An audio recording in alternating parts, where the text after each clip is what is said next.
ನೋಡಿ,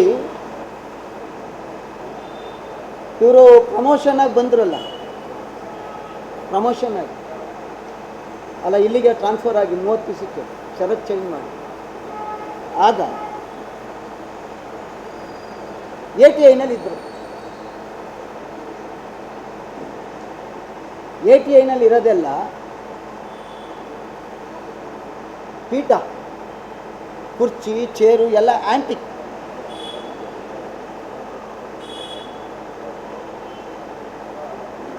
ಎತ್ಕೊಂಡು ಹೊಟ್ಟೋದ್ರು. ಸ್ವಾಮಿ, ಈಗ ನನಗೆ ಯಾವುದೋ ಹೋಟ್ಲಲ್ಲಿ ರೂಮ್ ಮಾಡ್ತೀನಿ, ರೂಮ್ ಕೊಡ್ತಾರೆ, ನಾನು ಅಲ್ಲಿ ಚೆನ್ನಾಗೇ ವಸ್ತುಗಳು ಅಂತ ಎತ್ಕೊಂಡ್ಬಂದ್ಬಿಟ್ರೆ ಕಳ್ತನ ತಾನೇ ಅದು. ನೋಡಿ,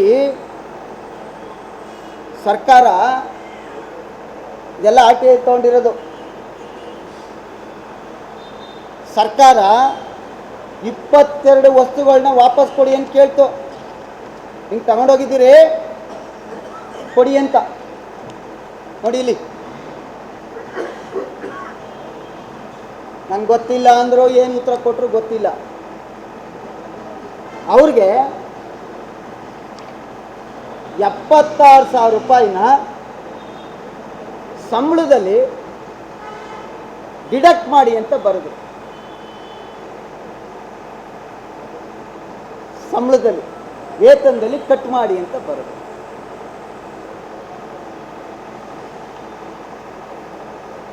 ಅರಮನೆಯಲ್ಲಿ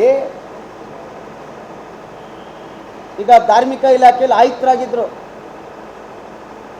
ಅನೇಕ ದೇವಸ್ಥಾನಗಳಲ್ಲಿ ಚಿನ್ನ, ಒಡವೆ, ಕಿರೀಟ ಎಲ್ಲ ಇರ್ತವೆ. ಎತ್ಕೊಂಡು ಹೋಗ್ಬಿಟ್ರೆ ಅದಕ್ಕೆ ನೀವು ದುಡ್ಡು ವಸೂಲು ಮಾಡಿ ಅಂತ ಬರೀತೀರೋ, ಇಮ್ಮಿಡಿಯೇಟಾಗಿ ಕಳ್ಳತನದ ಕೇಸ ರಿಜಿಸ್ಟರ್ ಮಾಡಿ ಮೆಟೀರಿಯಲ್ನ ಜಪ್ತಿ ಮಾಡ್ತೀರಾ. ಇದು ಕೊಡ್ತೀನಿ, ಇಲ್ಲಿ ನೋಡಿ, ಇಲ್ಲೊಂದು ಚಾಟ್ ಇದೆ. ಅವ್ರ ನಂಬರಿಂದ ಅವರ ಸಹೋದ್ಯೋಗಿಗೆ ಮಾಡ್ತಾರೆ. My mom could have, my mom could have. ಇನ್ನೊಬ್ರು ಹೇಳ್ತಾರಲ್ಲಿ, ಆಮೇಲೆ ಇನ್ನೊಬ್ರು ಡಿನೈ ಇಟ್ ಅಂತ ಅವ್ರ ಕೊಲಿಗೆ ಹೇಳ್ತಾರೆ. ಭಾಳಷ್ಟಿದೆ, ಇದೊಂದು ಮಾತ್ರ ಕೊಡ್ತೀನಿ, ಹಾಕಿದ್ದೀನಿ, ಗ್ರೂಪ್ ಹಾಕ್ತೀನಿ. ಇಂಥದ್ದೆಲ್ಲ ಇದ್ದ ಮೇಲೆ ನೇರವಾಗಿ ಅವ್ರ ಮೆಟೀರಿಯಲ್ನ ಹೊತ್ಕೊಂಡು ಹೋದ್ಮೇಲೆ ಇದ್ದಾರೆ ಭಾಳಷ್ಟು ಪ್ರಾಮಾಣಿಕ ಅಧಿಕಾರಿಗಳು, IAS, KAS, IPS ಎಲ್ಲ ಕಡೆ ಇದ್ದಾರೆ.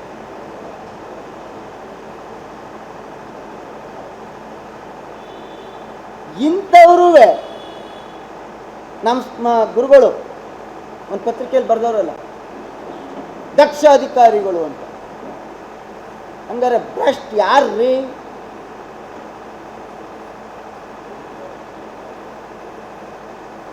ಭ್ರಷ್ಟ್ರು ಯಾರು?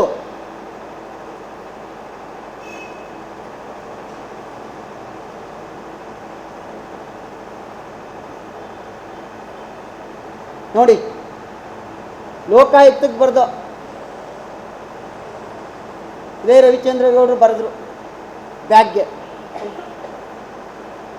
ಅದು ಸೆಕ್ಷನ್ 95 ಪರ್ಮಿಷನ್ ತಗೋಬೇಕು. ಸರ್ಕಾರ ಅನುಮತಿ ಕೊಡಲಿಲ್ಲ. BJP ಸರ್ಕಾರವೂ ರಕ್ಷಣೆ ಮಾಡ್ತದೆ, ಕಾಂಗ್ರೆಸ್ ಸರ್ಕಾರವೂ ರಕ್ಷಣೆ ಮಾಡ್ತದೆ. ಇದರಿಂದ ಯಾರಿದ್ದಾರೆ?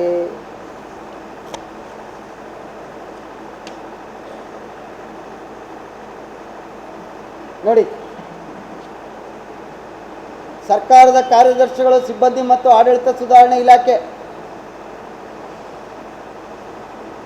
9/5/2023 ಪತ್ರ ಬರೀತದೆ. 22 ವಸ್ತು ಹಿಂಗೆ ಇಲ್ಲ, ಅದಕ್ಕೆ 75,296 ರೂಪಾಯಿಗಳನ್ನು ಅವರ ಸ್ಯಾಲ್ರಿನಲ್ಲಿ ಕಡಿತ ಮಾಡಿ ಸರ್ಕಾರಕ್ಕೆ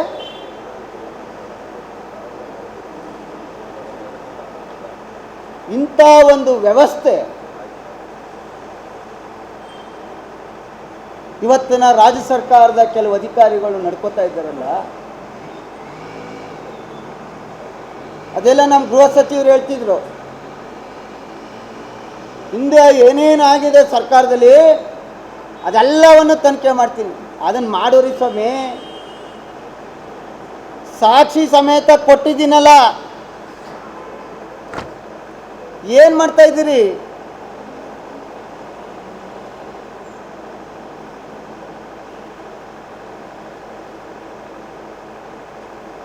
ನನ್ನ ಮೇಲೆ ಆರೋಪ ಹೊರಿಸಿದ್ರಿ, ಪ್ರೂವ್ ಆಯಿತು. ಒಂದಲ್ಲ ಎರಡು ತನಿಖೆ ಮಾಡಿದ್ರಿ. ನಾನು ಅಧಿಕಾರಿ ಚೇಂಜ್ ಮಾಡಿಸ್ಲಿಲ್ಲ, ನೀವು ಮಾಡಿಸ್ಕೊಂಡ್ರಲ್ಲ. ಉದ್ದೇಶ ಏನು? ನಿಮಗೆ ಬೇಕಾದಂಗೆ ರಿಪೋರ್ಟ್ ಬರ್ಸ್ಕೊಂಡು ಮತ್ತೆ ಇಲ್ಲಿ ಬರೆದ್ರಲ್ಲ ನಮ್ಮ ಗುರುಗಳು, ಈ ಥರ ಇನ್ನೊಂದು 2-3 ತಿಂಗಳಾದಮೇಲೆ ಮತ್ತೆ ಸಾರಾ ಮಹೇಶ್ ಅವರು ನಿರಾಧಾರವಾಗಿ ಆರೋಪ ಮಾಡಿದ್ರು. Clean chit. ಇದಕ್ಕೆ ಸಪೋರ್ಟ್ ಮಾಡ್ತಾ ಇದ್ದೀರಲ್ಲ ಅರೆ ಚೀಫ್ ಸೆಕ್ರೆಟರಿ ಅವರೇ, ಸರ್ಕಾರದ ಕಾನೂನು ಮೇಲೆ ನಿಮಗೆ ಗೌರವ ಇಲ್ವಾ?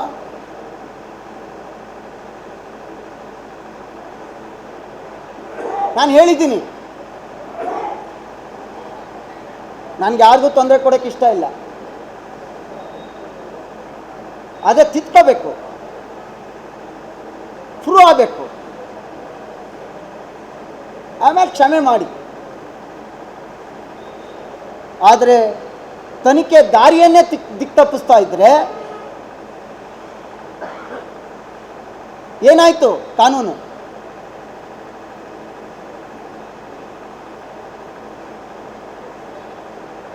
ನಾ ಬಿಟ್ಬಿಟ್ಟಿದ್ದೆ. ಆದರೆ ಮೊನ್ನೆ ಈ ಪೇಪರ್ ನೋಡಿದ ಮೇಲೆ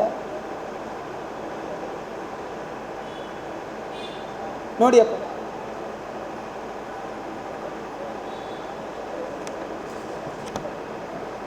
ಚೀಫ್ ಸೆಕ್ರೆಟರಿ ಅವರು ಮನವಿ ಮಾಡ್ತಾ ಇದ್ದೀನಿ, ಈಗ ಬರೋವಂಥ ವರದಿ ಏನು ಬರ್ಸ್ತೀರಿ ಅಂತ ನನಗೆ ಗೊತ್ತೈತೆ.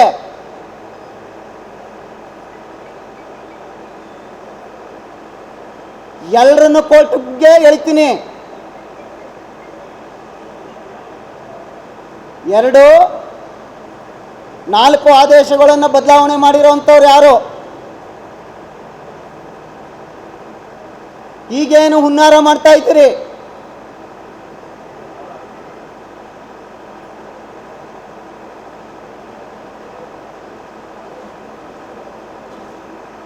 ಇದನ್ನ ನಾ ಬಿಟ್ಬಿಟ್ಟಿದ್ದೆ.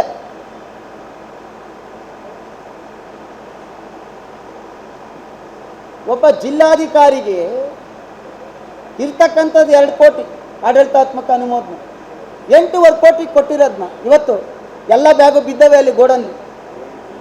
ಅವನು ಬಂದಿದ್ದ ಗೋಡನ್ನು, ಆ ಬ್ಯಾಗ್ನವನು. ಇವರೆಲ್ಲ ಇದ್ದರು, ನಮ್ಮ ಶ್ರೀಧರು ಇದ್ದರು, ಮಂಜು ಕರ್ಕೊ ಬಂದಿದ್ರು. ಸರ್ 25 ರೂಪಾಯಿ ಕೊಟ್ಬಿಡ್ತೀವಿ ಸರ್ ಅಂತ. ಹಾಗಿದ್ರೆ ಅವತ್ತು 48 ರೂಪಾಯಿಗೆ ಹಾಕಾಯ್ತು. ಆ ಉಳಿದಂಥ 25 ರೂಪಾಯಿ ಕಿಕ್ ಬ್ಯಾಗ್ ಯಾರಿಗೋಯ್ತಿತ್ತು?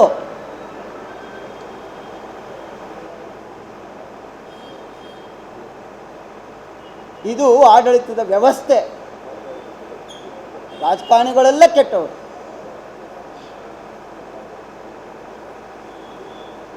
ನೀವು ಒಳ್ಳೆಯವರಾ? ಇದಕ್ಕೆ ಸಪೋರ್ಟ್ ಮಾಡಿಕೊಡ್ತಾ ಇದ್ರಲ್ಲ ಸ್ವಾಮಿ ಇಬ್ಬರು ಚೀಫ್ ಸೆಕ್ರೆಟ್ರಿ. ಹಿಂದೆ ನಿವೃತ್ತ ರವಿಕುಮಾರು, ಅದಾದಮೇಲೆ ರಜನೀಶ್ ಗೋಯಲ್, ಈಗ ಅವ್ರ ಶ್ರೀಮತಿ ಶಾಲಿನಿ ರಜನೀಶ್ ಅವರು. ಏನಿದೆ ಇದ್ರ ಹಿಂದೆ? ಯಾರಿದ್ದಾರೆ ಇದ್ರ ಹಿಂದೆ? ಭಾಳಷ್ಟು ನೋವಾಗುತ್ತೆ.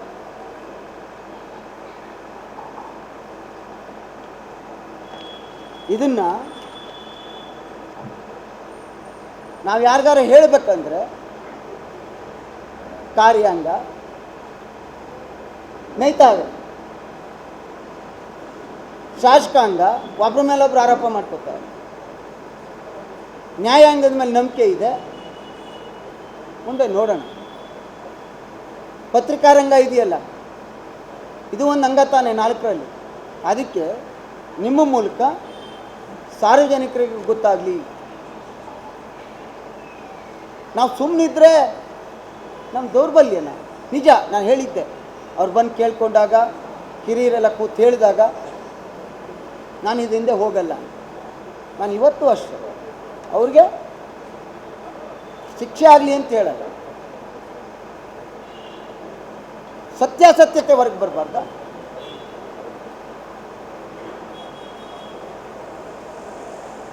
ಎಲ್ಲ ಸಾಕ್ಷಿ ಸಮೇತ ಕೊಟ್ಟಿದ್ದಾರೆ.